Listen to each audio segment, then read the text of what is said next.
Halo, assalamualaikum warahmatullahi wabarakatuh. Selamat datang kembali di channel saya, ID Rahman. Jangan lupa klik subscribe, like, dan share. Ya, untuk daftar menu pembelajaran penggunaan listrik kendaraan ringan kelas 11 SMK semester ganjil bisa dicek di eh, playlist YouTube kami. Baik, kemarin sudah mengikuti kegiatan pembelajaran, yaitu kegiatan belajar 2 tentang sistem lampu tanda belok pemeliharaan listrikan kendaraan ringan. Sekarang kita akan masuki pada kegiatan belajar 3 tentang klakson atau tanda bunyi. Dalam pembelajaran ini siswa dapat menjelaskan kegunaan klakson. Jadi klakson itu untuk apa, kemudian kenapa ada klakson, nggak ada yang lain. Kemudian siswa dapat menjelaskan macam-macam klakson dan cara kerjanya. Yang ketiga, siswa dapat menggambarkan berbagai macam rangkaian klakson. Baik, langsung ke uraian materi. Klakson sendiri berfungsi untuk memberi tanda atau isyarat dengan bunyi. Sedangkan bunyi itu timbul karena adanya getaran. Jadi klakson itu untuk memberi tanda atau bunyi atau isyarat ketika ada sesuatu di depan kendaraan kita, atau ketika ada orang menyeberang tanpa melihat-lihat, atau ada ibu-ibu rating kanan belok kiri atau rating kiri belok kanan, nanti klakson aja. Nah, agar klakson dapat didengar dengan baik dan sesuai dengan peraturan, maka klakson harus mempunyai frekuensi getaran antara 1800 sampai 3550 Hz. Pada umumnya klakson dapat dibagi dalam beberapa macam, antara lain klakson listrik dengan arus bolak-balik atau AC, arus arah atau DC, kemudian klakson udara dengan kompresor listrik memakai katup elektro pneumatik atau dengan kompresor rem angin. Di klakson ada dua jenis, klakson listrik dan klakson udara. Klakson listrik dengan arus bolak-balik AC, gambarnya seperti ini: listrik masuk, magnet bergetar, katup tertarik sehingga terjadi sebuah bunyi dengan AC arus bolak-balik.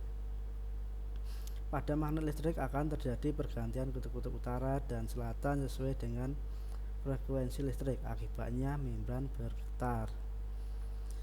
Jadi kutub utara, selatan akan menjadi magnet, membran akan bergetar. Pret. Klakson ini dipakai pada kendaraan jenis kecil dengan pembangkit listrik memakai dinamo AC. Kerugian klakson ini frekuensi klakson turun bila putaran motor turun, karena frekuensi listrik tergantung dari putaran motor. Ini biasanya pada sepeda motor Alfa itu, ketika dia pengapiannya atau kelistrikannya menggunakan magnet, ketika klakson dibunyikan dengan gas yang putaran mesin yang besar, maka bunyinya nyaring. Berbeda dengan putaran mesin kecil, maka arus listrik dia kecil, maka berbunyinya juga aras-arasan. Klakson listrik arus searah DC. Ini arah DC. Klakson ini ada dua macam, model piringan, kemudian ada model spiral atau model keong.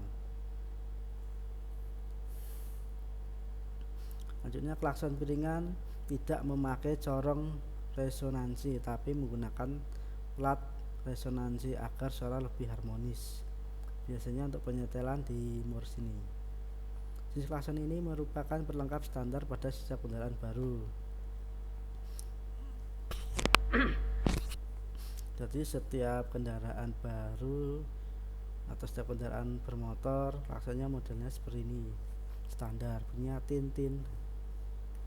Berbeda lagi dengan klakson model spiral atau keong, yaitu memakai corong resonansi agar suara lebih harmonis, tet-tet atau bunyi anjing.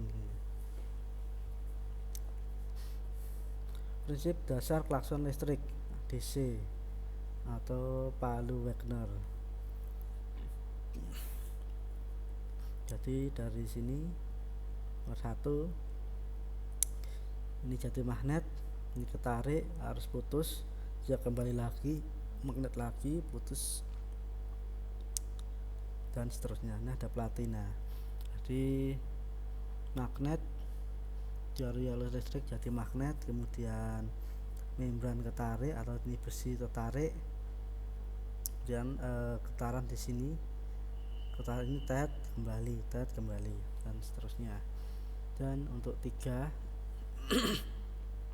platina atau kontak listrik, atau platina. Setelah platina dia akan terhubung jika nomor 2 ini tidak menabrak ini. Berbeda lagi jika ini magnet, jadi magnet, maka bisa ketarik kotak platina atau kontak terbuka, maka harus tidak ada arus sehingga dia akan kembali lagi atau enggak terjadi kemagnetan. Dalam klakson listrik DC kita diperlukan kontak pemutus dan pegas plat agar membran dapat bergetar. Bila kontak 3 tertutup, arus mengalir ke magnet listrik 1, membran akan tertarik ke arah magnet listrik. Jangkar akan membuka kontak pemutus jangkar. Klakson listrik piringan. Konstruksinya seperti ini. Nomor 1 ini adalah plat resonansi, nomor 2 membran, nomor 3 tiganya di sini jangkar, nomor 4 magnet, nomor 5 pegas, nomor 6 baut ongkit, 7 kontak pemutus, 8 kondensator, 9 mur penyetel kontak, 10 baut penyetel kontak. Nah, gambarannya seperti ini. Cara kerja bila kontak pemutus menutup, magnet listrik menarik jangkar dan membran. Gerakan jangkar akan membuka kembali kontak-kontak pemutus, kemagnetan hilang, jangkar kembali pada posisi semula akibat dorongan pegas plat. Kondensator gunanya menghilangkan percikan api pada kontak pemutus, dan baut penyetel berfungsi untuk menyetel kerenggangan kontak pemutus dengan jangkar. Klakson listrik model siput, model keong itu spiral. Nomor 1 plat rujukan magnet listrik, 1 plat, 2 membran, 3 magnet, 4 jangkar, 5 mur pengikat, 6 kontak pemutus, 7 kondensator, 8 batu penyetel kontak, baut penyetel kontak, 9 corong resonansi. Perbedaan dengan model piringan hanya corong resonansi dan suara yang dihasilkan. Itu pada model piringan suara yang terdengar akan lebih jauh dan lurus ke depan. Pada model siput suara akan terdengar lebih menyebar. Panjang corong resonansi pada model siput harus disesuaikan dengan frekuensi yang biasanya lebih rendah dari model piringan. Klakson udara. Untuk menimbulkan suara pada klakson udara kita diperlukan sistem udara tekan yang diperoleh dari kompresor listrik atau katup elektropneumatis, kompresor rem angin. Dengan kompresor listrik, motor listrik D nya mana? di sini D. akan menggerakkan kompresor E, kemudian menghasilkan udara tekan. Relay B akan memberikan arus listrik pada motor listrik bila saklar klakson C digunakan. Agar klakson dapat bekerja lebih cepat, maka penempatan motor listrik harus lebih dekat dengan klakson. Seperti ini. Apa sebabnya? Dengan selang atau pipa yang lebih panjang, maka udara akan lebih lama sampai ke klakson dibandingkan dengan selang pipa yang pendek. Dengan katup relay elektropneumatis kompresor rem angin, ini itu katup relay elektropneumatis dengan kompresor rem angin. Katup klakson, 2 katup relay elektropneumatis, yang B, C saklar klakson, D baterai, E tangki udara tekan, F kompresor. Klakson udara dengan sistem ini banyak dipakai pada kendaraan besar yang memakai sistem rem angin, yaitu kompresor F yang digerakkan oleh tenaga motor kendaraan itu sendiri dan mengisi tangki udara tekan E. Bila saklar klakson C dihubungkan, maka katup relay elektropneumatis B akan membuka saluran udara ke klakson.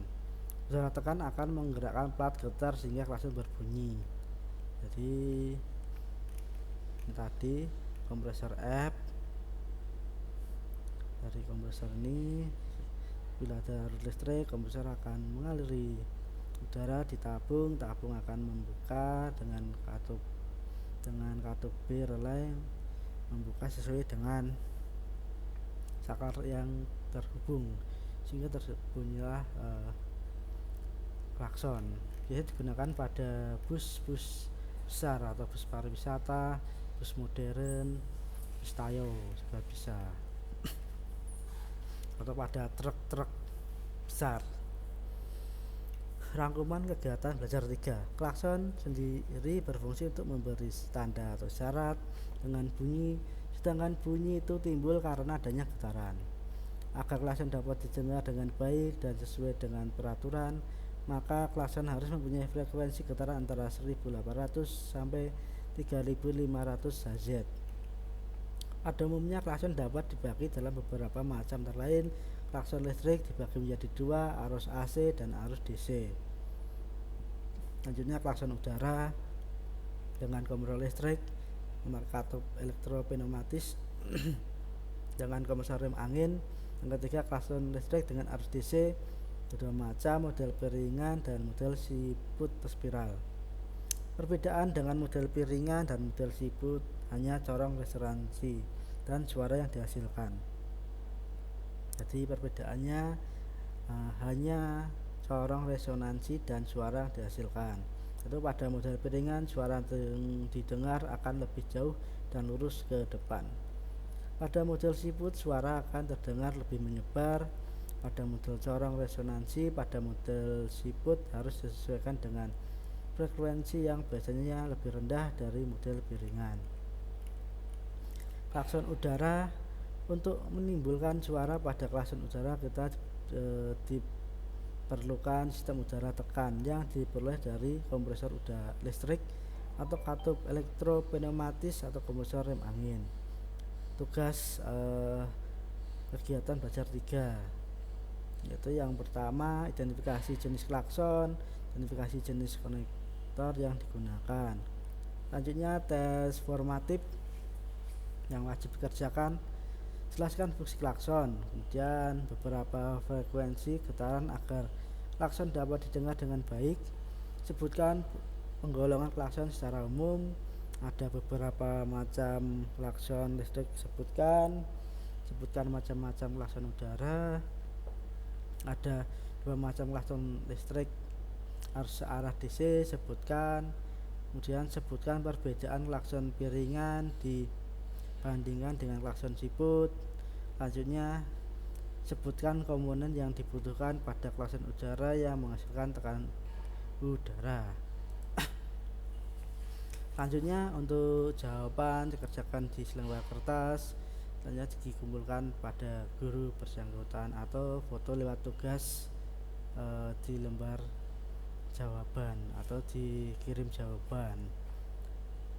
Catat tugasnya, tulis soalnya, jawab dengan baik, jangan lupa kirim ke guru bersangkutan. Terima kasih. Sampai di sini untuk kegiatan belajar 3. Jangan lupa subscribe kemudian bagi untuk mengikuti materi pembelajaran berikutnya. Assalamualaikum warahmatullahi wabarakatuh.